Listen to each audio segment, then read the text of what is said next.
Esame Širūnai. Esu Paulius, nuolatinis šio krašto gyventojas, jau trečia karta, kai čia gyvenu. Gyvename Širvintų rajone, Juodiškių kaime. Gėrėmės mūsų pasirinkta vieta ir ramybė, tačiau pavasarį sužinojome apie planuojamą statyti vėjo elektrinių parką. Ir sužinojome, kai jau buvo prasidėjęs poveikio aplinkai vertinimas. Tas mus nustebino dėl to, kad mes apie jį sužinojom pavėluotai, informavimas buvo gan skurdus ir todėl mus tai išgąsdino, kad čia ne viskas gerai, jeigu taip tyliai norima viską padaryti. Tai aš esu už atsinaujinančią energetiką, nes to pavyzdys yra ant mūsų stogo įrengta saulės elektrinė ir saulės kolektoriai, kurie aprūpina mūsų šeimą reikiamą energiją.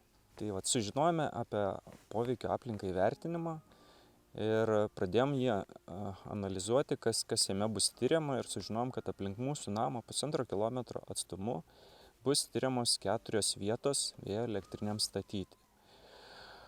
Vėjo elektrinės yra begalinio dydžio, tai vienos elektrinės aukštis su iškelta mente yra 280 metrų aukščio, o galingumas iki 8 MW.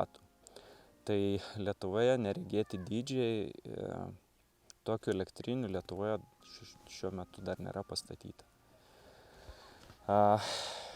Tai mus tai labai gąsdina.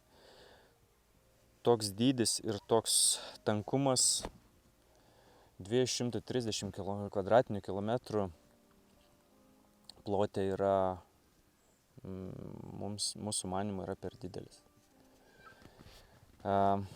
Daug kartų kreipiamės į vystytoją, tiek asociacija Kraštovaizdis kreipėsi į vystytojus, į kitas institucijas, tiek pavieniai žmonės kreipėsi. Dažnai į žmonių, į kraštovaizdžio asociacijos prašymus nieks neatsako arba atsako pavėluotai, arba informacija pateikiama neišsami, ne tai, ko klausime. Tai mūsų nuomonė yra pažeidžiama Orhuso konvencija. Tai mūsų teisė dalyvauti, priimant sprendimus susijusius su aplinkos klausimais. Taip pat pažeidžiama teisė apie tai mums žinoti.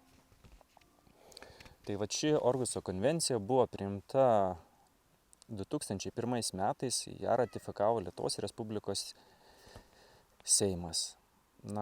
Mūsų nuomonė, mūsų teisės yra pažeidžiamos.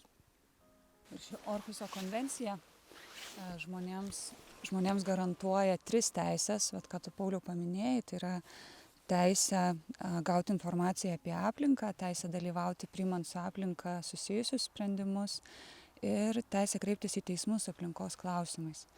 Tai šitos konvencijos tikslas yra, kad būtent garantuojant šitas 3 teisės užtikrinti, kad dabarties ir būsimų kartų žmonėms būtų garantuojamas tas toks sveikatai ir geroviai palankios aplinkybės, palankios gyvenamosios sąlygos.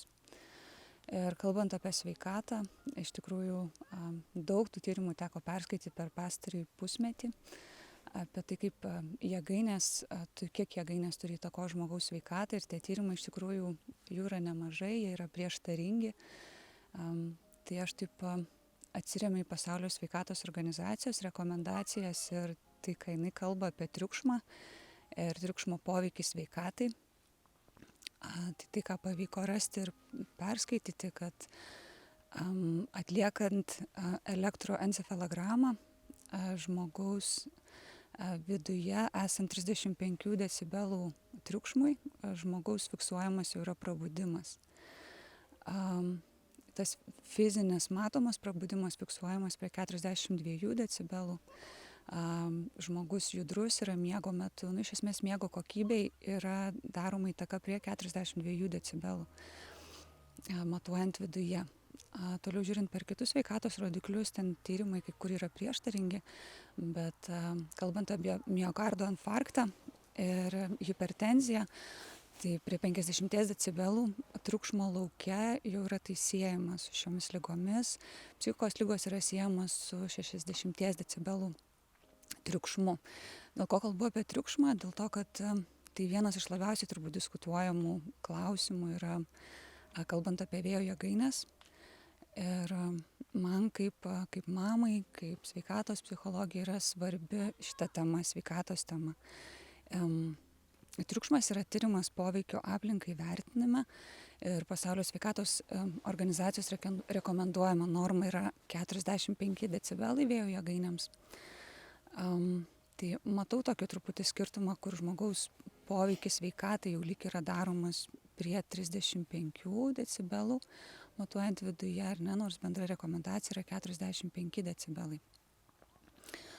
Taip pat vienas tyrimas, kadangi mums aktualus yra tas pusantro kilometro atstumas, tai Minesotos valstijoje su žymiai mažesnėmis jėgainėmis 1,5 kilovato, tik tai megavato jėgainėmis buvo atliktas tyrimas su miego kokybė ir nustatyta, kad 1,5 kilometro atstumu žmonės gyvenantys patiria miego sutrikimus ir iki 1,5 kilometro patiria miego sutrikimus ir mieguistumą dienos metu, taip pat bendri sveikatos rodikliai yra prastesni, lyginant su tais, kurie gyvena toliau nei 1,5 kilometro. Ir suprantu, kad tai yra apie to tipo jėgainės, kur kas mažesnės, kurios yra kitapus vandenyno Minesotos valstijoje, bet kadangi tyrimų apskritai apie tokio dydžio ir galingumo jėgainės nei Lietuvoje, nei apskritai pasaulyje nepavyko rasti, skaitant tos tyrimus kyla tokio susirūpinimo ir nerimo. Taip pat praeitą savaitę teko susipažinti su vienu eksperimentiniu tyrimu Vytauto didžiojo universiteto fizikos katedros atliktų studento, kur buvo lyginamas WinPro kompiuterinės modeliuojamosios programos kaip įrankio triukšmui nustatyti, kuris yra naudojamas poveikio aplinkai vertinime. Tai tie teoriniai matavimai buvo lyginami su realiais empiriniais matavimais. Ir tyrimo rezultatai parodė, jog yra skirtumas tarp to, ką modeliuoja programa ir to realaus matavimo. Ir tas skirtumas yra eksperimentiškai patikrinus 3,5, vidutiniškai 3,5 decibelo didesnis. O kai kuriuose matavimuose, kadangi buvo skirtingos ant tos jėgainės matuojamos skirtingais atstumais, kai kur siekia net iki beveik 6 decibelų skirtumą. Ir tas empirinis matavimas vėlgi yra didesnis nei eksperimentinis. Tai kol mes dar laukiam to poveikio aplinko vertinimo, kyla tokio nerimo, kiek tas teorinis modeliavimas atitiks realybę. Ir suvokiu, kad mes iš tikrųjų papuolam į tokį eksperimentą. Ir tas eksperimentas nėra pasirinktas. Taip kaip aš išgyvenu, tai yra toksai įmetimas mūsų į eksperimentą ir pažiūrėsim, kas su tuo bus. Ir mes galėsim būti tais tyriamaisiais po kažkurio laiko greičiausiai. Ir aš su to nesutinku. Aš nenoriu dalyvauti šiame eksperimente, nenoriu, kad jame dalyvautų mano šeima.